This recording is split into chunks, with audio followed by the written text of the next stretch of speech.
Dawn bleeds across the craters and trenches and into the devastated forest. Explosions tear the ground, mud rises and showers Anna. Men tumble headlong into open craters filled with rotting cadavers. Mangled human and horse flesh make a feast for rats. Other men are blasted to bits and pieces. Some drown in mud and blood. The brutal savagery of these human animals amuses Anna. She's never been so entertained. They are worse than hungry wolves fighting over a carcass. Some speak words she understands. Others speak words foreign to her ears. A pathetic scream like nothing she's heard suddenly startles her.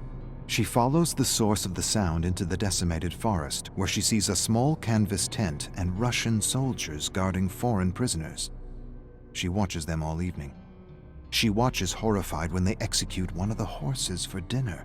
So much meat wasted due to sloppy butchery. After dinner, the Russians grab one of their foreign prisoners and crush his head with a shovel to pass the time. They laugh and make jokes. She watches them in the shadows and laughs silently. Not with them, at them. A shovel is clunky, the blows are awkward, the death messy. These men are neither fish nor meat. Her mother taught her better.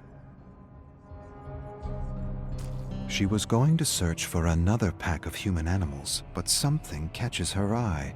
Something that reminds her of her father. Something perfect for her little Bushka. A gift. Anna hides in the shadows and fixes her gaze on the gift. The Russian soldier carves the gift as he guards and swears at foreign prisoners in the shredded canvas tent. They kill and torture each other because they cannot talk to one another. She remembers a book her mother once had. She pointed to the pictures and called them soldiers. They were the ones who butchered her father. Soldiers tear each other apart for reasons her mother could never explain. She watches them and doesn't understand. She's not sure they do either. Maybe they like the hunt, the scent of fear, the bloodlust. She stares at the perfect gift and wants to give them a little war they'll never forget. But there are too many, and her mother suddenly appears before her with a smile and tells her little Anna she will need to thin the ranks. I can do that. I will show you, and I will show them where crawfish sleep. The Russian soldier does a peculiar thing to his prisoner. He ties him to a gnarled branch by his ankle and lights a fire a few inches under him. She scrunches her brow, confused. You kill the game before you roast it. But these soldiers enjoy his agony. She recognizes the yelling and shrieking foreigner. Just a few moons ago, he was torturing Russian prisoners in another tent. Just a few moons ago, he was the tormentor. The Russian holds the perfect gift in his hands while the prisoner shrieks and squeals like a pig. She smirks. It's kind of a funny cry. It is. It's amusing. The Russians make jokes and imitate the squealing cry. She fights down explosive laughter. It's the most ridiculous sound she's ever heard. The sound of an approaching soldier suddenly startles her. She wheels to see a glittering bayonet rushing her. She evades and grabs the pathetic scrawny man by the neck, curls her calloused fingers around his bulging apple and yanks with devastating fury.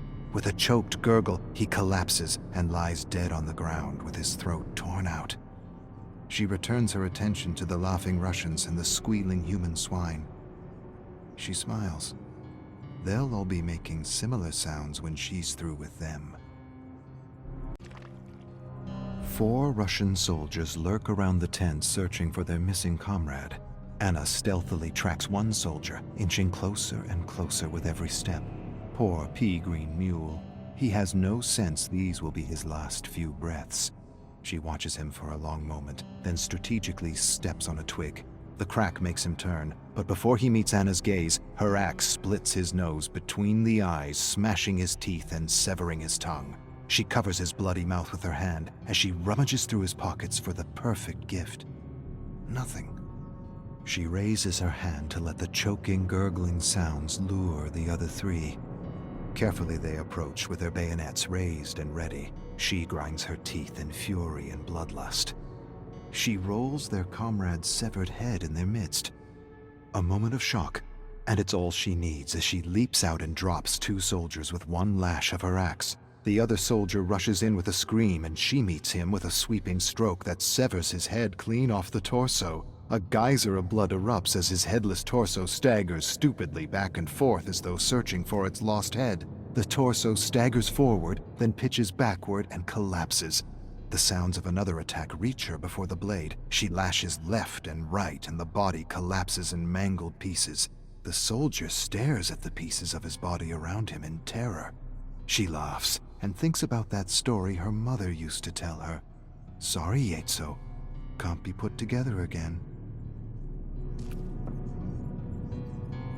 Anna finds these soldiers curious. Where once the Russians and foreigners were roasting each other alive, they are now working together to survive her attacks. They are calling her a ghoul, a monster of the forest, saying she is a Bodark. Together the soldiers dig pits and sabotage their camp. Anna toys with them. She's outnumbered, and she knows it. She weakens their senses by depriving them of sleep. Every night she approaches their camp, sings a lullaby, then howls like a Bodark. The soldiers wake in a frenzy and scuttle in terror as she returns to her cabin to sleep with her little one.